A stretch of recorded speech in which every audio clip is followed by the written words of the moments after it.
There we go. So two interesting things this week.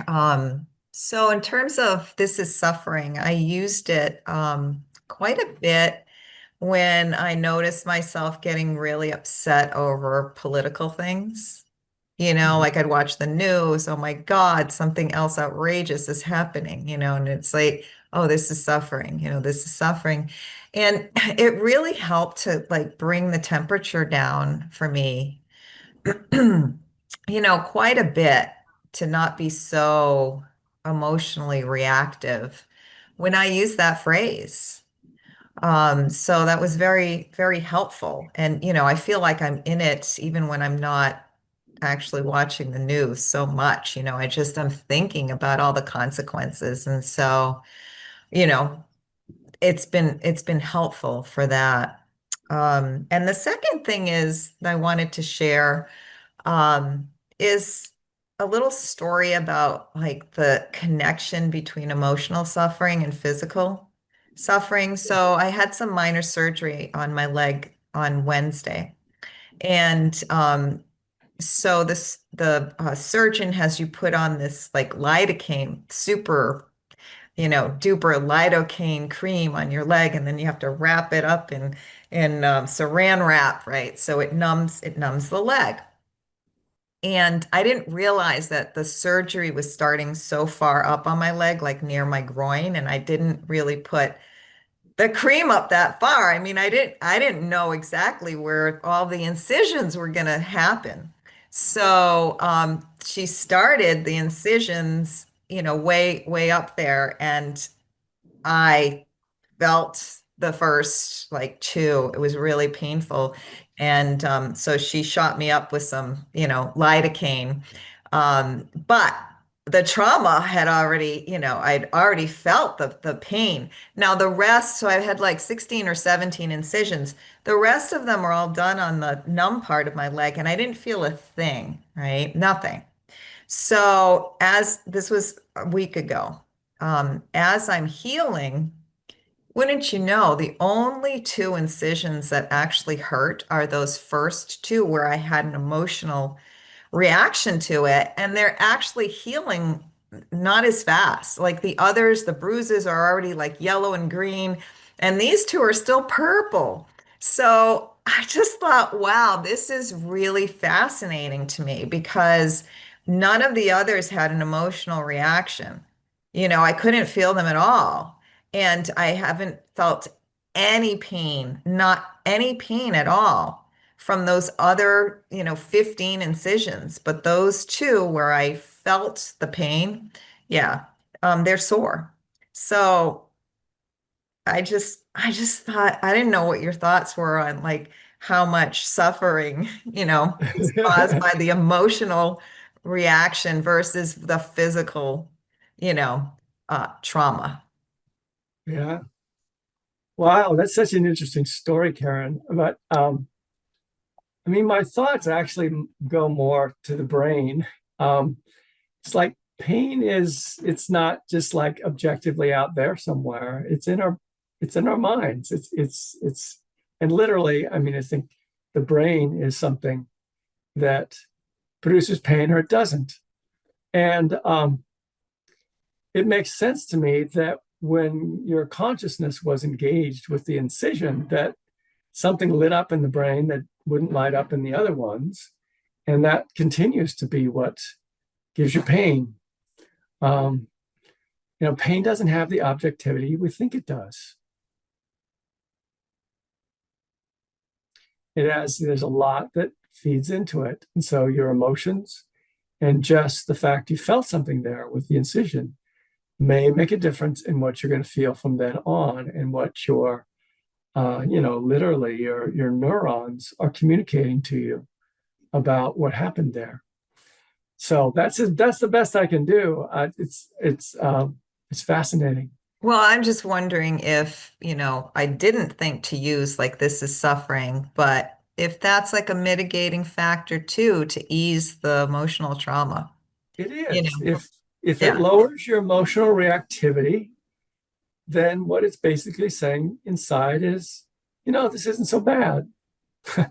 and you don't get these big markers put on. It's like there's somebody inside you that's putting these big X's in places.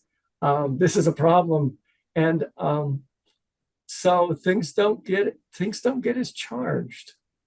Yeah. So I wonder if it would have helped with the healing had I employed it from the start, knowing, Yeah, well, knowing what I know now, which I didn't know a week ago. yeah, But, because now I can see the difference in the healing. yeah, yeah. Yeah.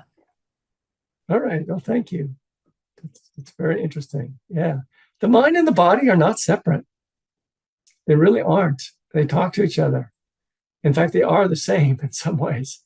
So uh, that's all a part of it. Okay, Mickey, go ahead. Okay, hi. Yeah, so a couple of examples. One would, before we even started this class, um, maybe it's like this is suffering, but it was a little more specific. So there's, you know, sometimes people can be annoying. Have you ever noticed? And so there was a person who annoyed me because she was like really particular about things. Everything has to be a certain way.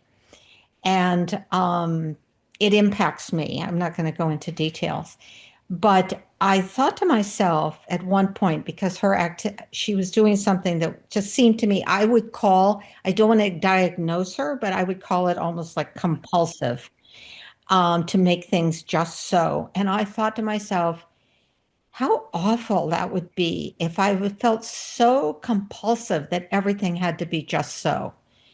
And to think of that way made me just release a whole lot of feeling about her. So she does her thing, and I don't know if it's compassion or what, but I kind of let go of the judgment and the annoyance, and more thought of it as like, wow, yeah, I didn't have the phrase "this is suffering," but it is suffering when you're so compulsive that things have to be a certain way all the time.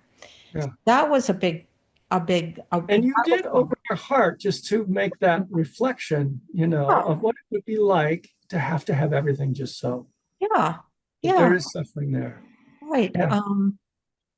And then I actually, a friend of mine was talking to me in person, and she was telling me, a very good friend who I care very much about a situation in her life that's very difficult.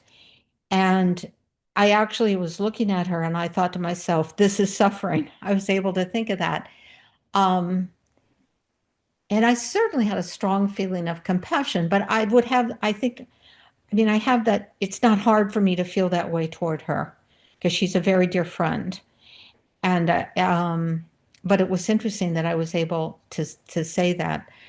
It came up. Sometimes I can't remember to do the homework, but I have remembered it.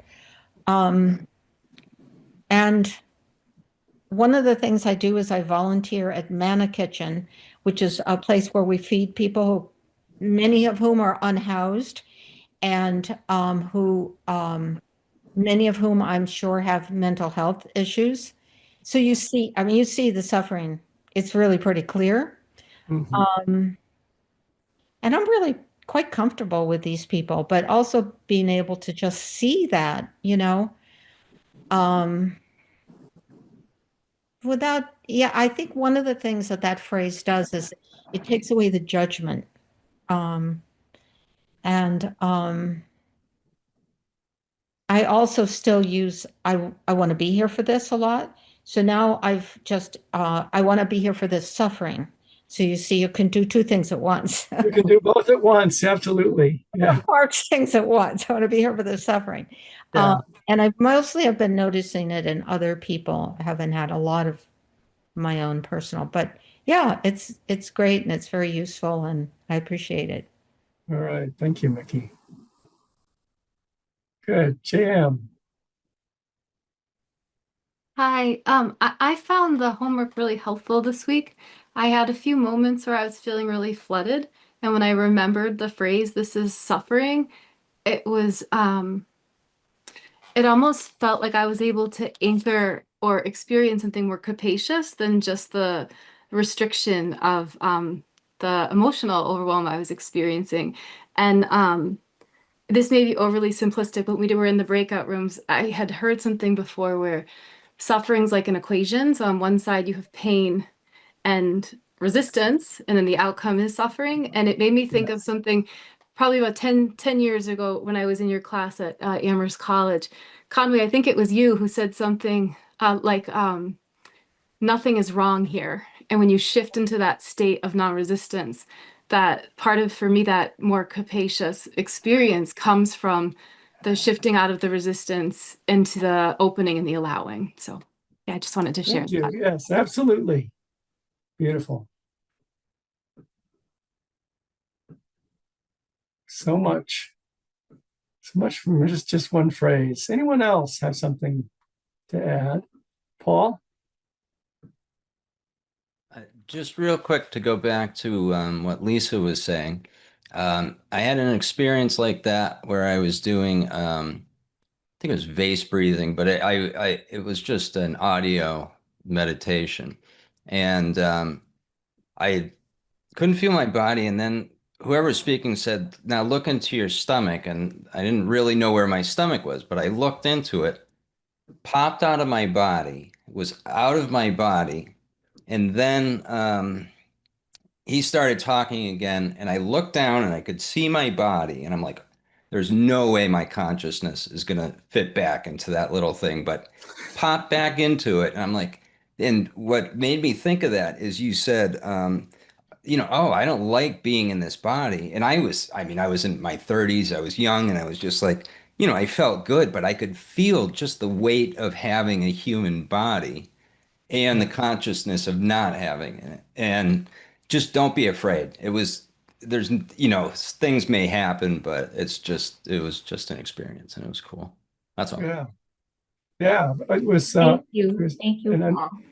an unusual experience, but you got it right. Like I said, like you just pop into a human body and feel what it actually feels like. It's, you know, it's restricting, you could say.